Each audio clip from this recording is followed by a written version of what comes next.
Good morning students.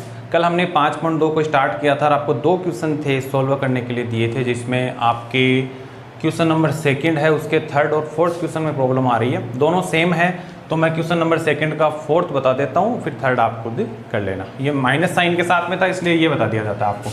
देखो, क्या समांतर श्रेणी 11, 8, 5, 2 का कोई पद माइनस 150 है, ये आपको प्रूव करना है। तो इसमें आपको फॉर्मूला वही लगाना है एनवे पद का, जो होता है ए एन बराबर A plus N minus 1 into D. Clear है? यहाँ पे देखो आप क्या क्या चीज़ें आपके पास है, पहले वो देख लो आप। आपके पास प्रथम पद ए है, उसका मान पता है 11 है। उसके बाद में सार्व अंतर डी जो है वो है आपका A2 माइनस A1, दो क्रमागत पदों का अंतर। तो ये हो जाएगा 8 माइनस 11, 8 में से 11 गए माइनस के 3। अब इसमें पूछ रहा है क्या कोई पद माइनस के 150 है, यानी वो पद का मान आपको दे रखा है माइनस के 150। इसका मतलब आपको एनवा पद दे रखा है, इसमें an का जो मान है वो आपको दे रखा है। और कौन सा पद, इसका मतलब आपको n का मान पूछा है। n है पदों की संख्या। इसमें पूछा क्या कोई पद माइनस 150 है, तो अगर पद है तो आपको इसका मान पूछा है, n का मान पूछा है। फॉर्मूले में मान रखो माइनस के 150 इज इक्वल a का मान 11 है प्लस n का मान ज्ञात करना है, d का मान माइनस के 3 है। क्लियर? इसको हल कर लो आगे। माइनस का 150 बराबर 11। अब ये देखो आप कि माइनस के 3 को देखो, ये माइनस की संख्या है, ये प्लस की संख्या है, तो ये तो आना है माइनस। देखो सीधी सी बात है, माइनस 3 को 3 से इंटू करो, ये आता है माइनस 3n, और माइनस माइनस हो जाना है प्लस, 3 एकम 3। अब चेक करो आगे, माइनस के 150, 11 और 3 कितने हो गए 14, माइनस के 3n। अब माइनस 3n को इधर ले आओ, 150 को उधर ले जाओ, तो माइनस के 3n इधर आया तो प्लस में हो गया, 14 बैठा ही है उधर। माइनस के 150 को उधर ले जाओ, प्लस के 150, दोनों मिलके हो गए 164। n का मान हो गया 164/3। भाग लगाओ भाई, 164 में 3 का भाग लगाओ, 3 पंजे 15, ये लो 1 आया, 4 उतार लिया, 3 चौक 12, 2 आ गए, पॉइंट लगा, 0 आ गए, 2 6 18, अभी भी भाग जा रहा है, कोई बात नहीं है, पॉइंट में आ गए हमारे पास 54.6। तो क्या ऐसा कोई पद पॉसिबल है जिसका मान पॉइंट में है? बिल्कुल नहीं है। आप पद दूसरा होगा, 54वां होगा, 55वां होगा, 60वां होगा, ऐसे पद आते हैं। ये एक पूर्णांक मान नहीं है। ये क्या है? पूर्णांक मान नहीं। ये ध्यान रहे, अगर आपके पास पूर्णांक मान आता है तभी हम कह सकते हैं कि कोई पद है वो माइनस के 150 है या और कोई दिया हुआ वो है। अगर पॉइंट में मान आ जाता है n का, बट्टा में या पॉइंट में मान आ जाता है, तो जो पद यहाँ पे दिया हुआ रहता है वो उस समांतर श्रेणी का पद नहीं होता है। यहाँ पे एक पूर्णांक मान आना जरूरी है, और वो भी धनात्मक मान आना जरूरी है, वो मान चाहे कुछ भी आए। ये पॉइंट में आया है जो कि एक पूर्णांक मान नहीं है, आता है माइनस का 150 समांतर श्रेणी का पद नहीं है। तो इस प्रकार से आपको इसको हल करना है, बस ये चेक करना है, पॉइंट में नहीं आना चाहिए। पॉइंट में आता है तो समांतर श्रेणी का पद नहीं होगा। क्लियर है? तो ये था आपका क्वेश्चन नंबर 2।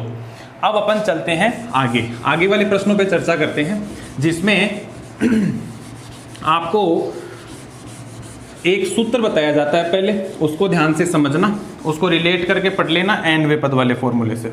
आपको इसमें कुछ सवाल ऐसे दिए हुए हैं 5.2 में, जिसमें आपको समांतर श्रेणी के अंतिम से कोई पद निकलवाया है। जैसे अभी हम शुरुआत से पढ़ते आ रहे हैं, अंतिम से कोई पद निकलवाता है तो उसके लिए कौन सा फॉर्मूला होता है, ध्यान देना। जैसे आप एनवे पद के लिए फॉर्मूला पढ़ते हैं, ए एन बराबर A plus N minus 1 into D. ये शुरू से चलता है। देखो ए क्या है, यहाँ पे प्रथम पद है। क्लियर है?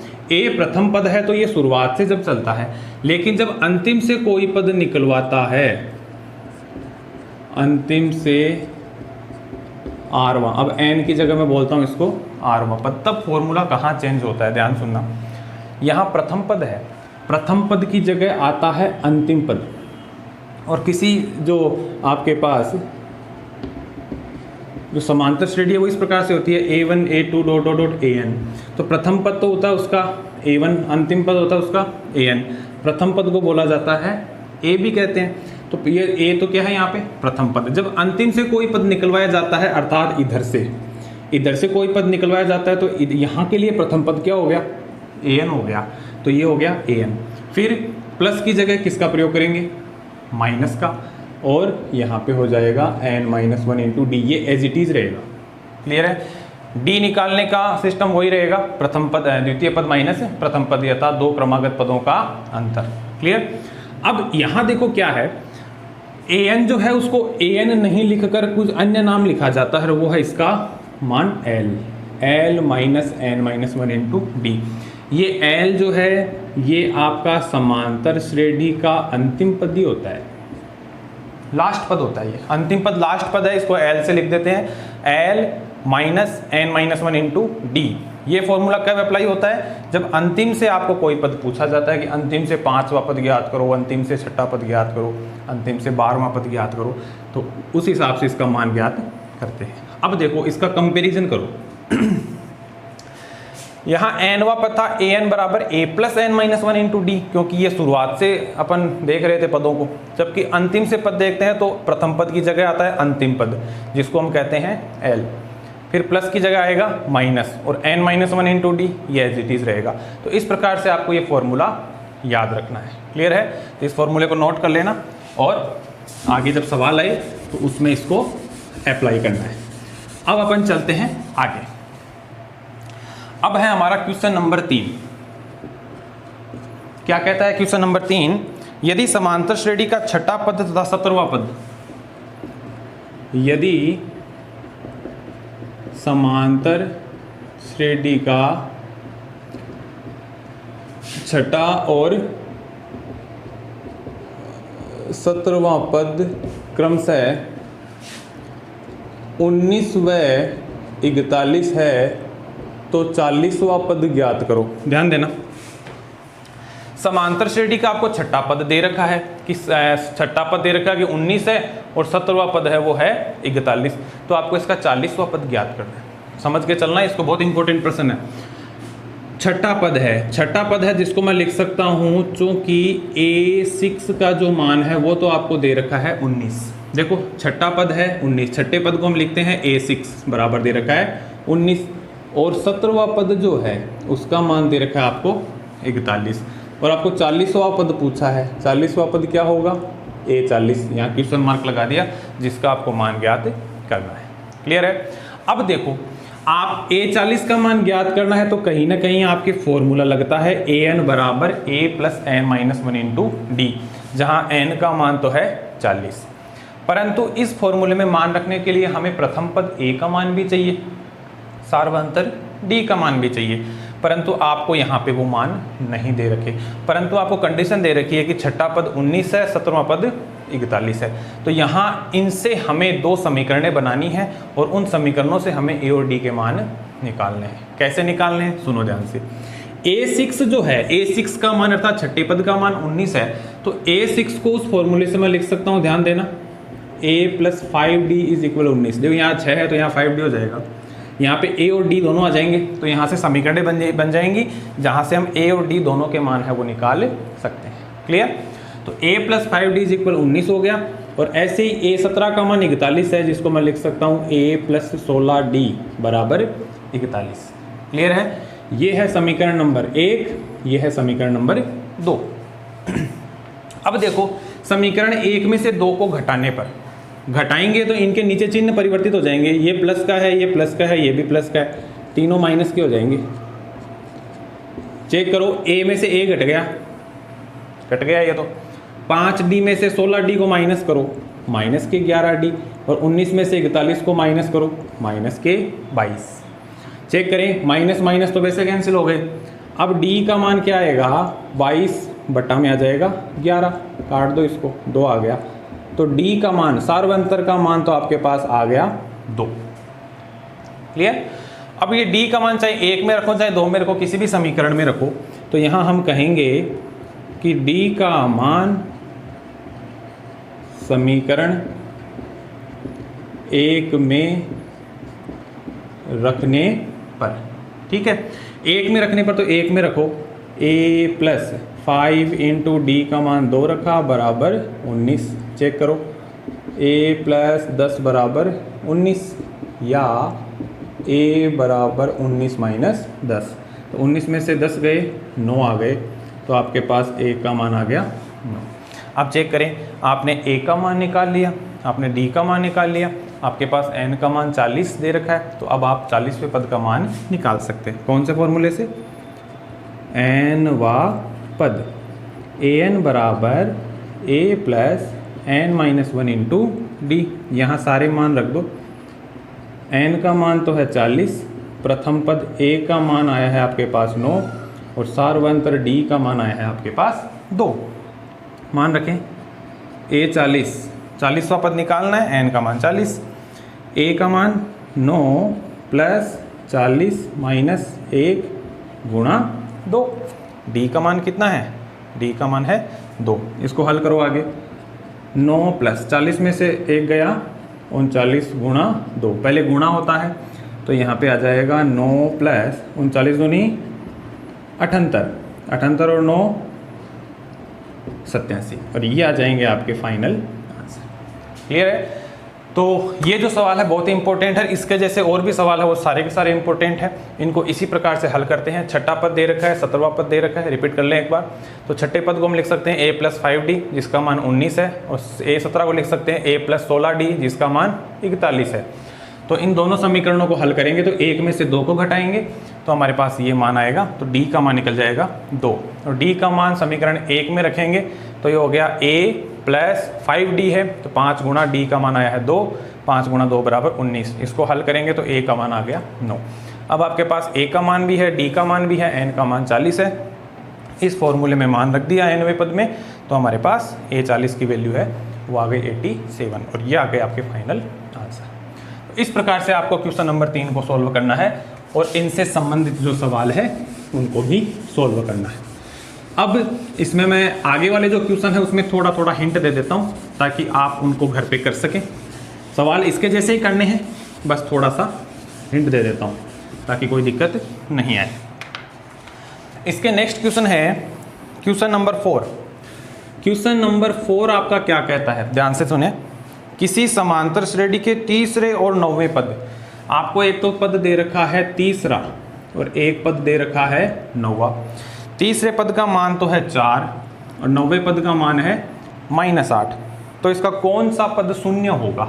चेक करें, इसमें आपको ये पूछा है कि कौन सा पद शून्य होगा, कौन सा पद पूछा है, यानी आपको n का मान पूछा है। क्लियर है? अब इसका जब फॉर्मूला आता है an बराबर a plus n minus 1 into D, तो मैंने बताया उसमें आपको 3 चीज़ें मिलेंगी। तो यहाँ पे 3 चीज़ें कौन सी है? n का मान तो पूछा है, एक तो आपको कौन सा पद 0 है, तो an का मान तो क्या रखना है, an का मान दिया हुआ है वो क्या आना चाहिए, 0 आना चाहिए।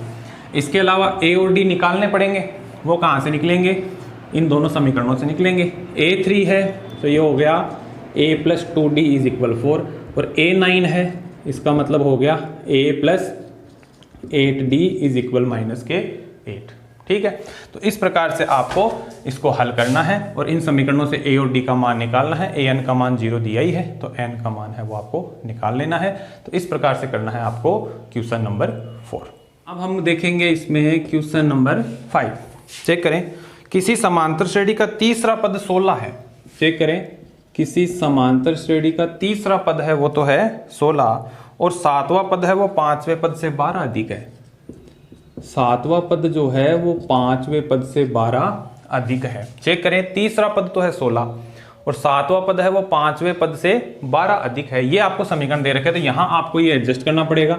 ये हो जाएगा आपके पास a7 माइनस, इसको इधर लेके आएंगे माइनस a5 बराबर 12। अब एक समीकरण तो ये आ गई आपके पास, दूसरी आ गई ये, इसको सोल्व करो। a3 का मान 16 है तो ये क्या हो जाएगा, a plus 2d is equal 16। तो इनको समीकरण हटा दो, चलो इनको दे दो। ये है समीकरण नंबर 1। ये है A7 जिसको मैं लिख सकता हूँ A plus 6D minus A5 A plus 4D is equal 12 है। इसको सोल्व करो, A plus 6D minus A minus 4D is equal 12। A से A कैंसिल, 6 में से 4 गए, 2D बराबर 12, तो D का मान आ जाएगा यहाँ से 6। ये D का मान आप रख देंगे समीकरण नंबर 1 में, तो वहाँ से मान किसका निकालेंगे, A का, तो D आ गया, A आ गया। आगे प्रश्न क्या कहता है, तो समांतर श्रेणी ज्ञात करो। अब आपके पास A का मान भी निकल जाएगा, तो समांतर श्रेणी क्या होती है, A plus D A plus 2D dot dot dot dot. A का मान जो आए वो मान यहाँ रख देना। दूसरा पद क्या होगा, A और D को जोड़ के लिख देना। तीसरा मान क्या होगा, A प्लस 2D, इस D को 2 से गुणा करवाना है, A में जोड़ के लिख देना है। 3 पद यहाँ पे लिख देना, जो भी पद आए। फॉर एग्जाम्पल चलो चेक ही कर लेते हैं, ये 6 मान यहाँ रखो, 6 दूनी 12, 12 को इधर भेजेंगे, 16 माइनस 12, तो A का मान आएगा 4। तो समांतर श्रेणी क्या हो जाएगी, 4 प्लस 6, 4 प्लस 2 गुणा 6 डॉट डॉट डॉट, ये हो गया 4 10, 6 दूनी 12 और 4 16, ये लो, ये आ जाएंगे आपके आंसर। ठीक है, तो इस प्रकार से अब मैंने इसको बता दिया है, तो आप इसको व्यवस्थित ढंग से आपको इसके सभी प्रश्नों को हल करना है, और जो क्वेश्चन नहीं आता है वो मुझे आज बताना है, ताकि अगली क्लास में उस क्वेश्चन को शामिल किया जा सके। ठीक है, तो आपको आज 5.2 के जो क्वेश्चंस हैं उनको हल करना है, और इसके अंदर ध्यान रहे इसमें 2 क्वेश्चन आएंगे जिसमें आपसे अंतिम से कोई पद निकलवाया है। तो अंतिम से कोई पद निकलवाया है तो यहाँ वापस लिख रहा हूँ मैं, अंतिम से जब कोई पद निकलवाता है, जैसे 8वां पद है, अंतिम से 8वां पद, तो उसके लिए फॉर्मूला लगेगा L minus n minus 1 into D. इस फॉर्मूले का प्रयोग करके वो मान है वो निकालेंगे, जहाँ L है वो अंतिम पद को व्यक्त करेगा। इसमें 2 क्वेश्चन दे रखे हैं, उनको इसी फॉर्मूले में मान रखकर सॉल्व करना है। क्लियर है, तो आज की क्लास में बस इतना ही। Thank you.